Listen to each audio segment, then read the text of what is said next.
আজি 15 আগষ্ট ৭৭তম গণৰাজ্য দিৱসৰ শুভক্ষণত সকলোকে মই শ্ৰদ্ধা নিবেদিছোঁ।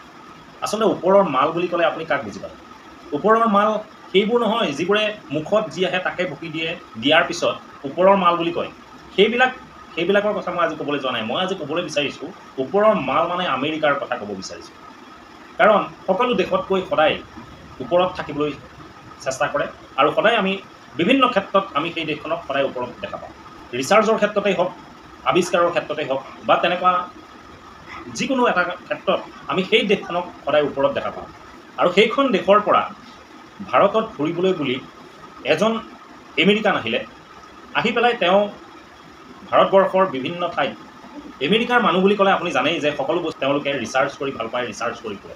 আৰু ঠিক তেনেকৈ এজন আমেৰিকান আমাৰ ভাৰতবৰ্ষত আহিছিলে আৰু ভাৰতবৰ্ষত আহি তেওঁ প্ৰথম যিখন ৰাজ্যত নামি পেলাই তেওঁ পোনপ্ৰথমে এটা গৰম চিংৰা খাই পেলাই ঘূৰাই পকাই বস্তুটো চালে যে চাৰিওফালে তাক পেকিং কৰা আছে, কিন্তু মাজত আলু আৰু মটৰ সোমাই তাৰ এটা বিশেষ সোৱাদ বাহিৰ কৰিছে।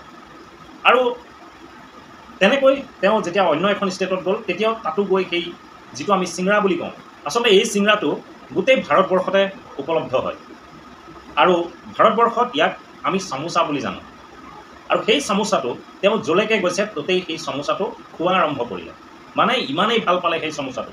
তেওঁ যেতিয়া আমেৰিকালৈ ঘূৰি যোৱাৰ সময় আহিলে তেতিয়া তেওঁ ৰিচাৰ্চ কৰাৰ উদ্দেশ্য লৈ এটা চিংৰা তেওঁৰ হেণ্ডবেগত ভৰাই আমেৰিকালৈ লৈ গুচি গৈ পেলাই আমেৰিকাত প্ৰথমেই তেওঁ নিজৰ যি বছ সেই বছক গৈ চিংৰাটো দেখুৱাই পেলাই ক'লে যে বছ, মই ভাৰতবৰ্ষত গৈছিলোঁ আৰু তাত এনেকুৱা এটা বস্তু মই খালোঁ যিটো বস্তুৰ চাৰিওফালে পেকিং আছে আৰু মাজত আলু আৰু মটৰ সোমাই এনেকুৱা এটা টেষ্ট বাহিৰ কৰিছে যিটো টেষ্টৰ কথা মই আপোনাক বুজাই ক'ব নোৱাৰিম। আৰু সেইকাৰণে এই বস্তুভাগ মই আপোনাক দেখুৱাবৰ কাৰণে লৈ আহিছোঁ।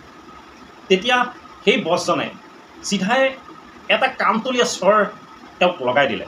দি পেলাই তেওঁ টেবুলৰ তলৰ পৰা এটা কাৰ্টন টানি আনিলে।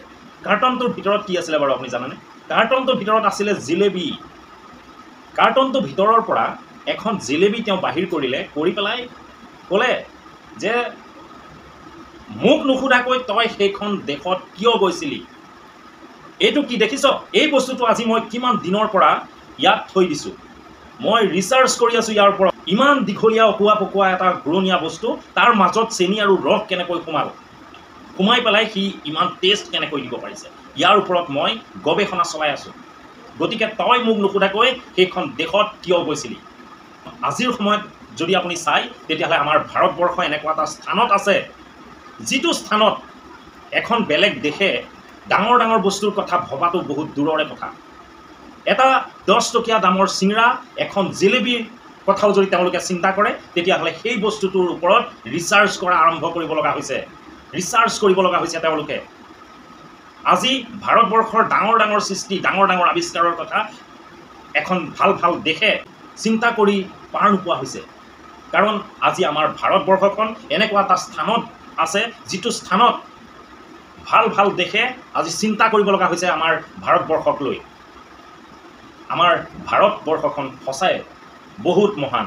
সঁচাই কিন্তু আমাৰ ভাৰতবৰ্ষখনৰ কথা যদি আপুনি কয় তেতিয়াহ'লে কৈ আপুনি অন্ত কৰিব নোৱাৰিব। এটা সৰু চিংৰাক, এটা সৰু চামোচাক, এখন সৰু জিলেপীক লৈ আজি এখন ডাঙৰ ডাঙৰ ওপৰৰ মাল বুলি ভবা ৰাষ্ট্ৰই চিন্তা কৰিব লগা হৈছে যে ভাৰতবৰ্ষৰ কেনেকুৱা এখন দেশ, ইয়াত কেনেকুৱা কিছুমান বস্তু উপলব্ধ হয়।